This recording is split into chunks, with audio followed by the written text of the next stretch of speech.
Hello everyone, and welcome back to the Fluctus Channel. In recent years, icebreakers have emerged as an essential means to advance our understanding of the Earth's polar regions and the impacts of climate change.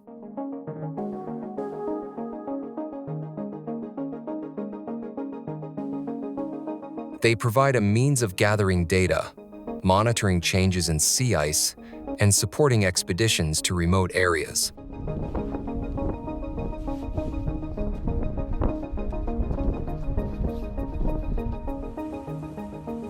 To ensure the continued effectiveness of these vessels, the USCG carries on regular maintenance to avoid costly repairs or even scrapping.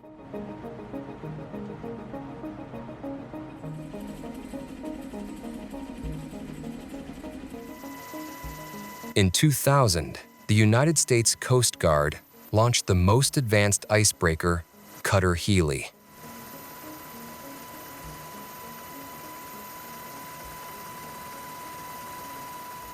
They are named after Captain Michael A. Healey, who is considered to be one of the Coast Guard's most celebrated officers.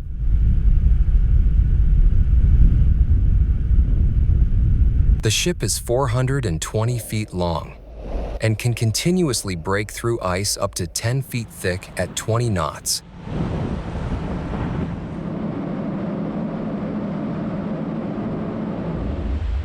The vessel is equipped with state-of-the-art technology that enables operation in one of the most challenging environments in the world.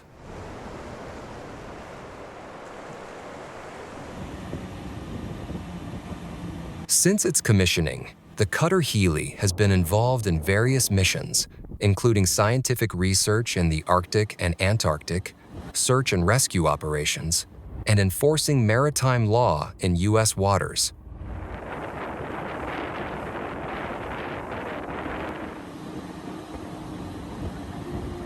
In 2020, the Cutter Healey's propulsion motor caught fire, causing damage to the ship's propulsion system. As a result, the Coast Guard carried out a major overhaul of the ship's propulsion unit. The process of replacing the propulsion units was a massive undertaking, requiring the use of heavy cranes and specialized equipment. A team of engineers, technicians, and contractors worked around the clock to complete the project.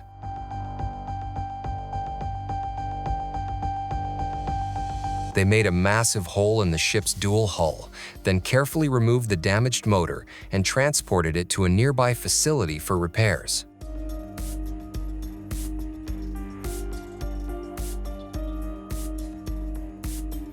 The team then maneuvered the new unit into place and closed the hole.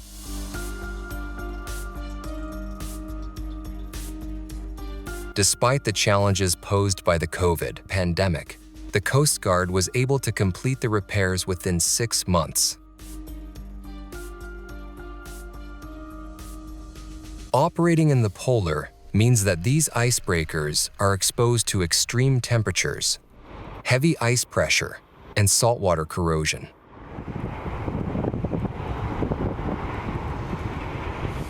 Hence, regular maintenance and repair are critical to ensure the effectiveness and maximize the lifespan of these icebreakers.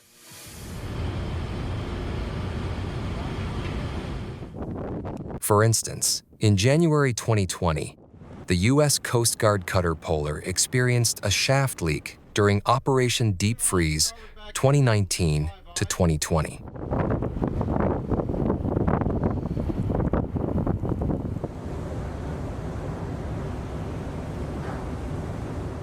Polar Star was about 18 miles north of McMurdo Station, Antarctica, when her crew members discovered that they had to act quickly to stop the leak.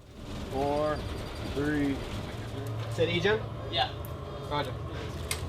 They used a hand pump air ram to clear a clog in the shaft-sealed drain pipe. They then tightened the bolts around the seal, They are well trained for this kind of emergency. Heavy-lift, semi-submersible vessels are capable of carrying enormous floating loads, including ships, shipwrecks, oil rigs, drilling platforms, and gigantic industrial components.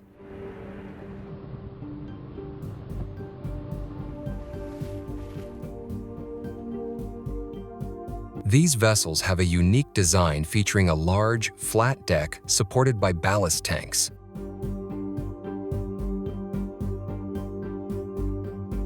They operate by flooding their ballast tanks to lower the vessel below the waterline.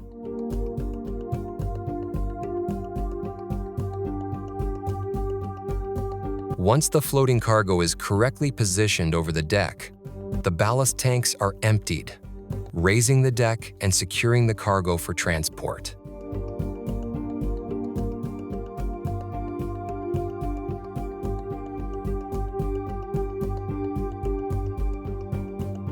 Another particularity of these vessels is the position of their superstructures, which are typically located at the extreme, fore, and stern.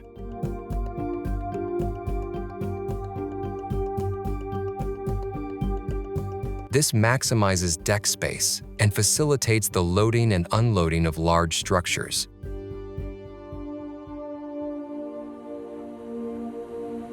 Early in the morning of the 21st of August 2017, the USS John S. McCain collided with the Liberian-flagged oil tanker Alnic MC near the Strait of Malacca.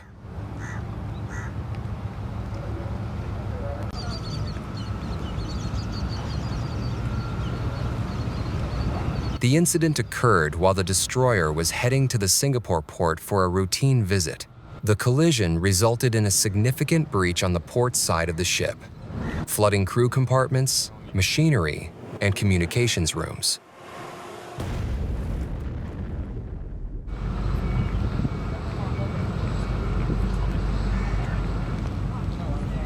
Following the collision, the USS John S. McCain was deemed unseaworthy and needed to be transported for repairs.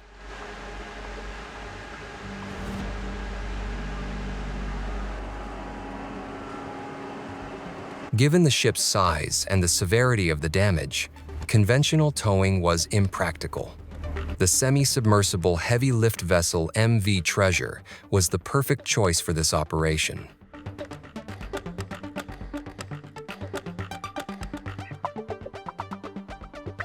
The loading process began with the careful positioning of the MV Treasure beneath the damaged destroyer. Next, tugboats floated the 505-foot-long destroyer over the MV Treasure deck diagonally.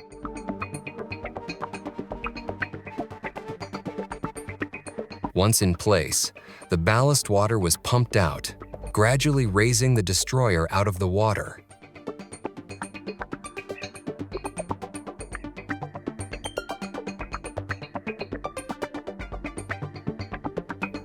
However, the operation was not yet complete.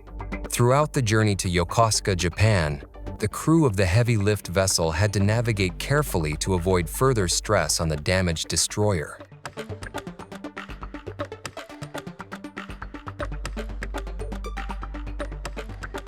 Upon arrival at Yokosuka Naval Base, the reverse operation of offloading the USS John S. McCain began.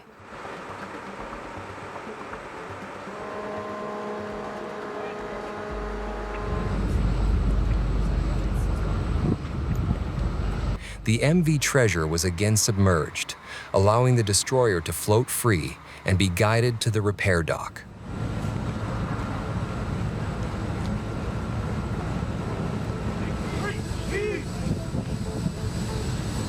In March 2024, the world woke up on another terrible maritime incident. The mega container ship Dolly collided with the Baltimore Bridge, named Francis Scott Key Bridge.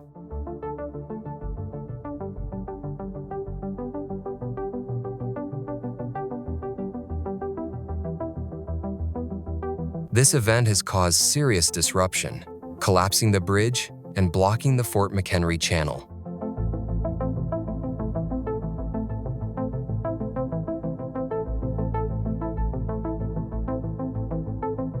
With this critical navigational route blocked, ships could no longer navigate to and from the port of Baltimore.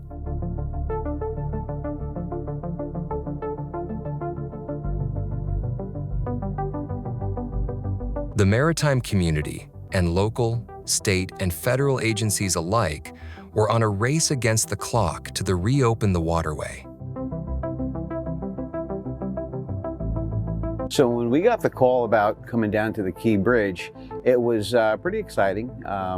It was something that we wanted to do. We didn't have to be asked or begged.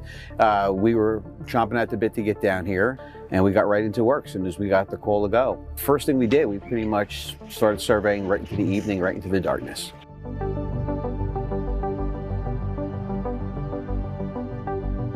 The incident occurred when the 984-feet-long container ship lost power and rammed into one of the bridge's main trusses.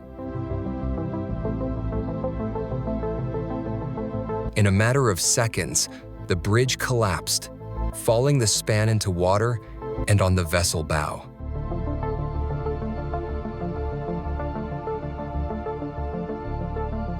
This massive section, weighing about 300 tons, fell into the channel, creating a substantial obstruction.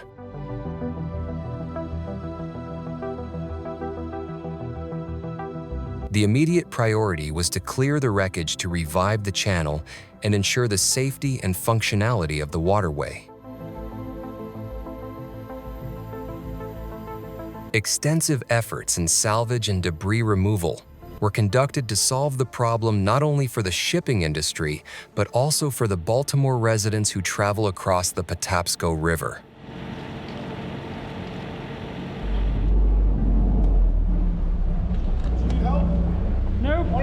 The incident wasn't free of human losses.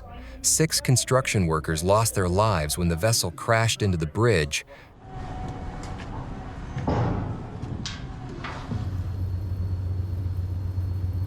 The response team, known as the Key Bridge Response 2024 Unified Command, had to move quickly. No. Extra danger. There's a lot of danger. The first step to clearing the channel involved refloating and removing the grounded container ship.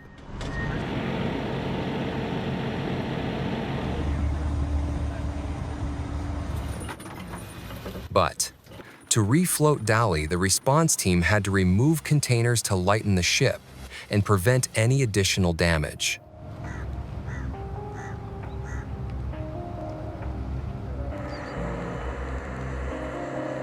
The plan involved also tearing down the standing bridge trusses that were blocking the ship.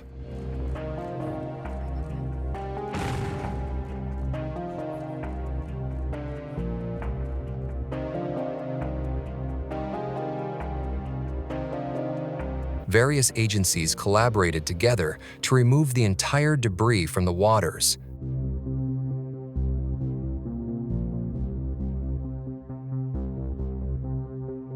We completed our largest lift to date, lifting about 440 tons out of the water. That's about a fully loaded Boeing 747 worth of wreckage. The amount of effort, tremendous effort of engineering. I can't say enough about the team that made this possible. There was a tremendous amount of engineering, analysis, survey, dive operations that went into making this lift possible.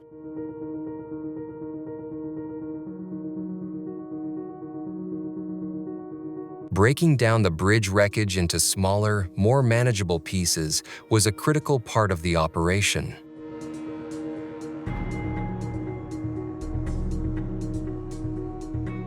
Salvers worked around the clock, facing the dual challenges of managing heavy equipment and ensuring the safety of all personnel involved.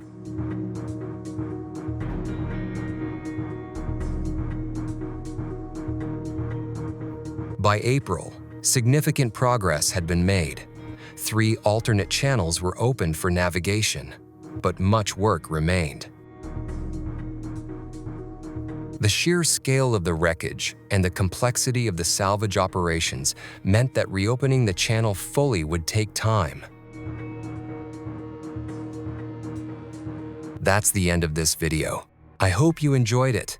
Make sure to subscribe to this channel so you don't miss any of our new content. See you next time.